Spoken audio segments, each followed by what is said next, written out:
Hello friends, welcome back to my channel foodie with Max. आप सभी कैसे हैं? उम्मीद है कि आप सभी अच्छे होंगे। तो आज मैं अपनी किचन में बनाने जा रही हूँ काला जाम, जो बहुत ही अंदर से सॉफ्ट बनता है और एकदम हलवाई जैसा ही टेस्ट आता है।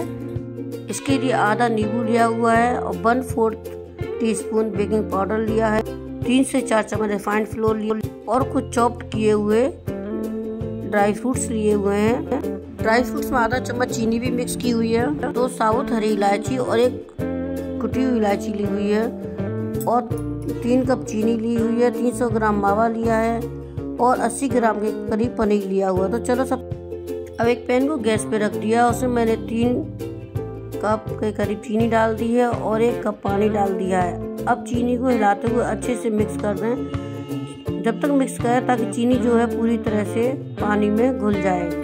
बस तो पानी को चलाते रहिए ताकि चीनी जो है अच्छे से डिज़ोल्व हो जाए। और इसमें 2 हरी इलायची जो है मैंने थोड़ा सा उसको क्रश कर लिया था, उसमें डाल दिया है। आपके पास केसर हो तो केसर भी डाल सकते हो। तो अब 1 बड़ी चम्मच इसमें गुलाब जल जो है ऐड कर दिया है और आधा नींबू का रस भी हमने इसमें ऐड कर दिया है और 4 से 5 मिनट तक इसको धीरे धीरे बॉईल करेंगे, यानी चीनी को अच्छे से मिक्स होने दें, चाशनी को पकने दें। बस हमारी चाशनी तैयार हो गई है। चाशनी को हमको उतना ही पकाना है जिससे कि वो एक तार की चाशनी ना बने, बस थोड़ी सी चिपचिपाहट होनी चाहिए। अब यहाँ 300 ग्राम के करीब मावा लिया हुआ है, जो मैंने घर पर ही बनाया था। अगर कभी ऐसा होता है कि मावा आपका थोड़ा ज़्यादा हो जाता है या ज़्यादा पक जाता है, तो आप उसमें 1 चम्मच दूध डाल करके अपने हाथों की हथेली से अच्छे से मैश करते हुए सॉफ्ट डो बना करके रेडी कर लें। डो जो है बिल्कुल सॉफ्ट और चिकना बना लें उसको अच्छे से। अब मावा का डो रेडी हो चुका है। अब हम पनीर लेंगे, 80 ग्राम के करीब पनीर लिया है, उसको अच्छे से ग्रेट कर लिया है। ग्रेट पहले से इसलिए कर लेते हैं ताकि जो पनीर जो पीसेस है वो मोटे मोटे ना रह जाए और सारा पनीर अच्छे से ग्रेट हो जाए। और ग्रेट होने के बाद पनीर को अच्छे से हाथ की हथेली से पनीर को भी बहुत अच्छे से मैश कर लें और एकदम से चिकना कर लें। जैसे ही पनीर हमारा एक अच्छे से मैश हो जाएगा, इसमें भी प्रोसीजर में कम से 4 से 5 मिनट लग जाती हैं, तो पनीर अच्छे से मैश हो जाता है। और इसी में हम पनीर के मैश होते ही इसी पनीर के साथ हम मावा को भी, अब मावा और पनीर को एक साथ अच्छे से मिक्स कर लेंगे। हथेली की सहायता से अच्छे से मिक्स करते हुए एक चिकना सा डो, सॉफ्ट डो तैयार कर लेंगे। तो बस इसी तरीके से इसको तो रेडी कर देना है। अब हमारा ये सॉफ्ट डो बन करके रेडी हो गया है।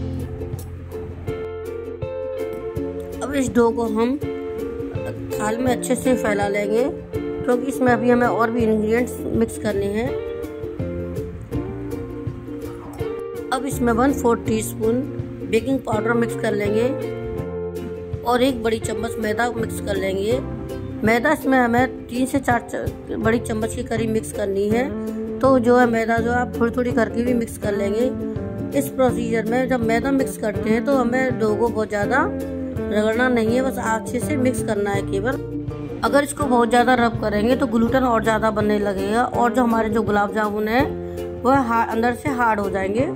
इसलिए जब हम मैदा मिलाते हैं तो उसके बाद हमको केवल हल्के हाथों से इसको मिक्स ही करना होता है अच्छे से। अब यहाँ जो हमने स्टफिंग के लिए चॉप ड्राई फ्रूट्स लिए हुए थे, जैसे काजू, बादाम, पिस्ताचूज और किशमिश, उसी में मैंने डो का 1 बड़ा चम्मच लेके इसमें मिक्स कर लिया है और साइड से रख दिया है।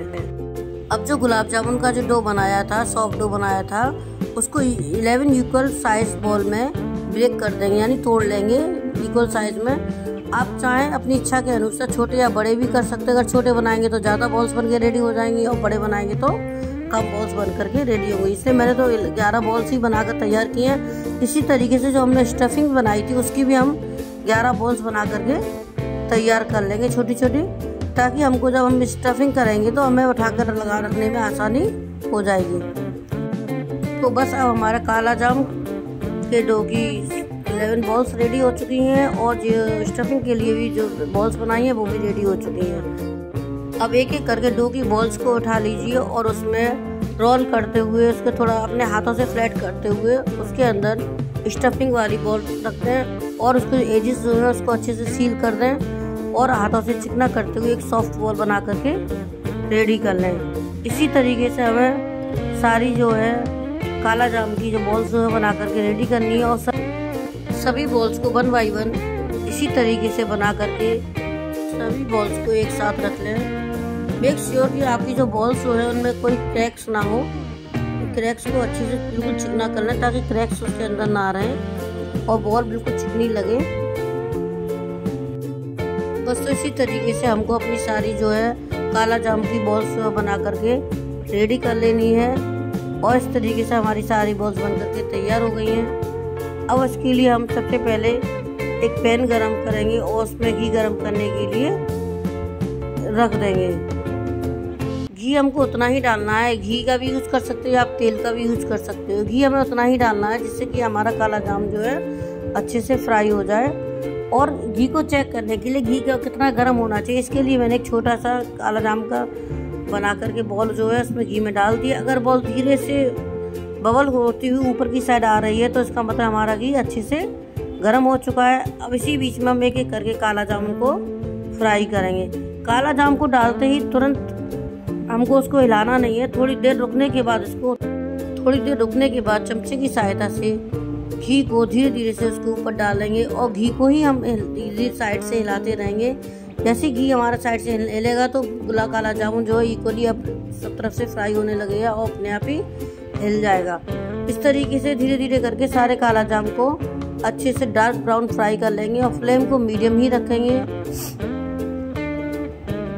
धीरे धीरे करके सारे काला जाम डार्क ब्राउन कलर में फ्राई कर लेंगे। इस तरीके से हमारे काला जाम सारे फ्राई हो जाएंगे और जैसे ही ये फ्राई हो जाएंगे तो इनको हम निकाल करके एक प्लेट में रख लेंगे।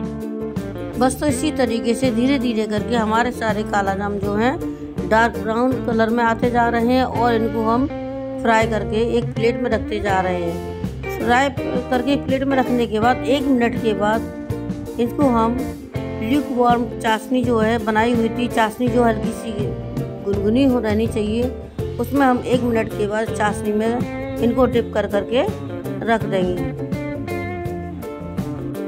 अब चाशनी में डिप करने के बाद 30 मिनट के लिए इनको रेस्ट देंगे, यानी आधा घंटे के तक चाशनी में इनको डुबा रखेंगे। उसके बाद इसको चाशनी से आधा घंटे पूरे हो जाएंगे तो इसको चाशनी से निकाल करके हम एक प्लेट में रख लेंगे।